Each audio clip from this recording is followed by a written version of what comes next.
Hello everyone, in this video I will be recapping the chapter 102 of the manhwa called Logging 10,000 Years into the Future. Lu Sheng placed his hand on the door and with a serious expression began to look into the woman's eyes, revealing that he was not interested in her house as he only wanted to know where Fu Jianming was. Upon seeing Lu Sheng's expression, the woman clenched her teeth tightly and became somewhat nervous. She placed a hand on her chest and pointed outside while looking him in the eyes. She started trembling and explained that Fu Jianming was in the community dumpster. She also added that he was an old lunatic who had gone crazy when his entire family died. Lu Sheng simply remained silent, staring into her eyes. Seeing this, the woman became even more nervous and explained that she hadn't stolen the old man's house. Upon hearing this, Lu Sheng put his hands in his pockets, and while he was walking away from the woman's apartment, he thanked her. The woman started looking at Lu Sheng with eyes of surprise and thought that this old lunatic really had people who came specifically to look for him. Despite being a very strange person, she also felt relieved since Lu Sheng hadn't asked her to search the house. He left the building, put his hands in his pants pockets, and began walking towards where the old man was. Several seconds later, he reached the community dumpster and saw an older man wearing a cap, a brown jacket, and worn-out clothes who was rummaging through the trash. At first, he remained silent and started observing him. Several seconds later, he took a photo and while staring at it intently, he realized that this person was indeed the one he had been looking for. Lu Sheng caught the attention of the man and approached him as Fu Jianming, while holding up the lid of the trash can with one hand and going through its contents with the other hand. Fu Jianming turned towards Lu Sheng upon hearing his name. Due to not having a home and always rummaging through trash, he had dirty hair, worn out and smelly clothes, and flies were buzzing around him. Fu Jianming turned towards him and while staring aggressively into his eyes, asked who he was and what he wanted from him.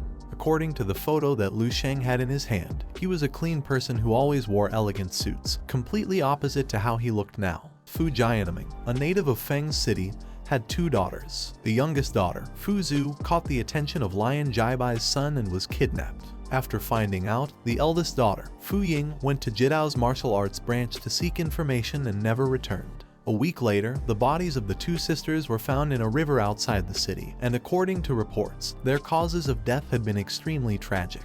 That wasn't all because that same year, Fu Jianming's wife couldn't bear the loss of their two daughters and committed suicide using some pills. Now the only one left alive from that family was the 46-year-old white-haired elder. Fu Jianming approached his bag of belongings and grabbed it tightly with both hands. He stared into Lu Sheng's eyes and asked if he was trying to steal his things. Seeing that he had become defensive, Lu Sheng looked him in the eyes and with a pleasant smile explained that he was a colleague of Fu Ying, who had come specifically in person to see her father. Upon hearing his daughter's name, Fu Jianming was speechless and quickly approached Lu Sheng, asking if he really was a colleague of his youngest daughter Ying.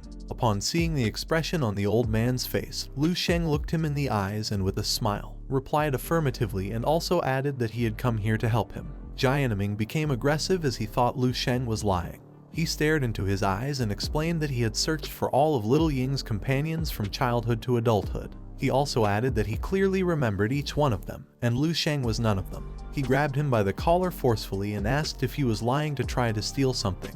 With a sad expression, Lu Sheng simply continued looking at the old man, allowing him to vent. Jianming approached him and while staring at his face, he explained that he clearly remembered all the faces of his little daughter Ying's friends. Then he started laughing and explained that he couldn't fool him because all her friends had told him that they hadn't seen Ying.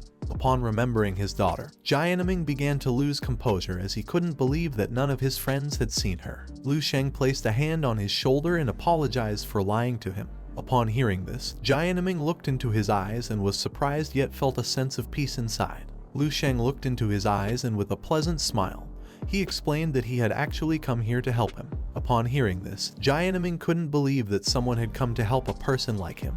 His furious expression drastically changed to surprise. He looked into Lu Sheng's eyes and asked what he was doing here. Then he started touching his body with his hands and while looking into his eyes, smiled and asked if he was a powerful martial artist. Lu Sheng simply smiled and replied yes. Upon hearing this, Jianming raised his hands in the air and started jumping for joy as he couldn't believe that a powerful martial artist had come to help him. He moved several meters away, crouched down, and while searching for something valuable in his belongings bag, he explained to Lu Sheng that he had seen so many martial artists that now he could recognize them with just one look. He asked him to wait a moment. Lu Sheng simply smiled upon seeing the old man happy and didn't say a word. Several seconds later, Jianming pulled out a bag full of plastic bottles and empty cans. With a smile, he asked Lu Sheng for help in killing Lion Yi and the Lion Jaibai, the killers of his daughters. He brought the bag close to Lu Sheng's face, and while flies were flying around the bag, he promised him that if he helped him, he would give him all his money and treasure in return. Instead of accepting the bag of plastic bottles and cans, Lu Sheng simply smiled and said nothing. Seeing that Lu Sheng was unwilling to accept his treasure, Jianming threw everything on the ground since all he wanted in this life was to avenge the death of his daughters. He looked at him in the eyes with a lost gaze and asked why he wasn't willing to accept his treasure. He also added that if it wasn't enough, he could get more. He explained that all plastic bottles and cans could be exchanged for money. Lu Sheng simply stayed silent and didn't say a word. Seeing this, Jianming panicked and asked him for help.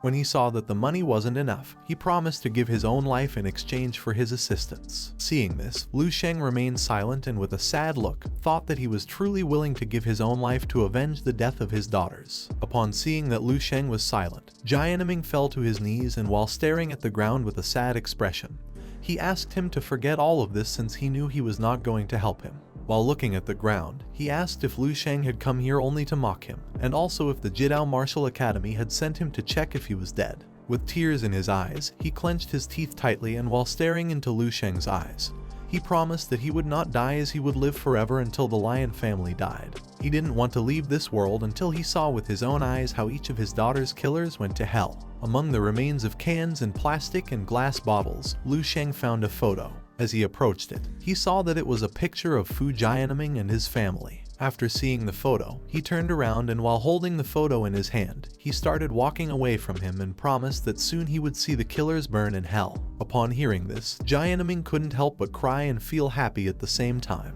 While looking at the ground with a joyful expression, he thanked him from the bottom of his heart, despite not knowing if it was a lie. Lu Sheng put the photo in his pocket and started to move away from the community dumpster. Several seconds later, a chubby man with orange hair who was standing on a corner smoking a cigarette caught his attention. He explained to Lu Sheng that it had been a long time since he had seen someone come to look for that old lunatic.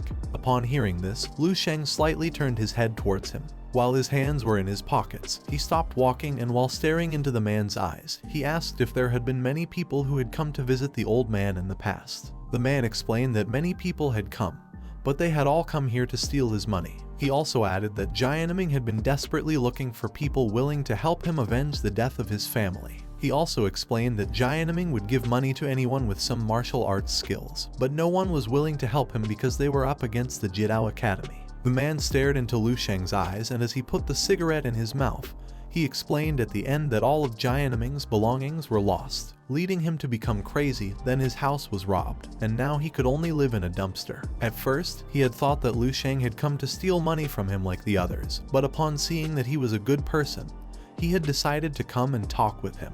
He asked Lu Sheng what purpose he had in looking for the old man. Seeing that he seemed quite capable and strong, he also asked if he wanted to get involved in someone else's affairs. Lu Sheng looked into his eyes and with a smile replied that it was true. He also revealed that he planned to go to the Jidao Martial Academy to annihilate them all. After saying these words, Lu Sheng turned around and began walking in the opposite direction of the man.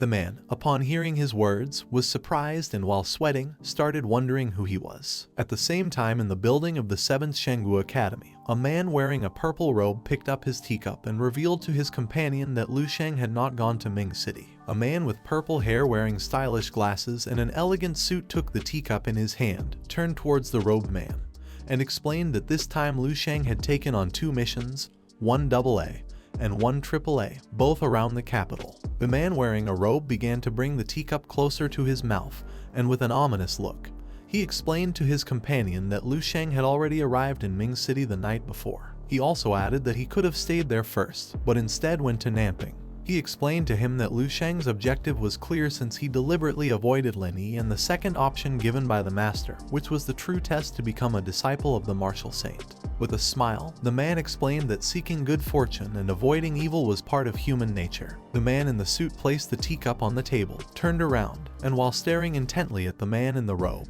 explained that it wasn't easy to notice. He also added that there was still some time left before the National Martial Arts Tournament. The man in the robe began drinking tea from his cup and while gazing fixedly at the ground, reminded him that only a few days had passed. He also added that the master didn't have a habit of giving second chances to people. Upon hearing this, the man in the suit fell silent. Then he looked out through the window and asked Lu Sheng not to disappoint him and their master. This is the end of the video. If you guys want to see the next part, then don't forget to subscribe and like the video.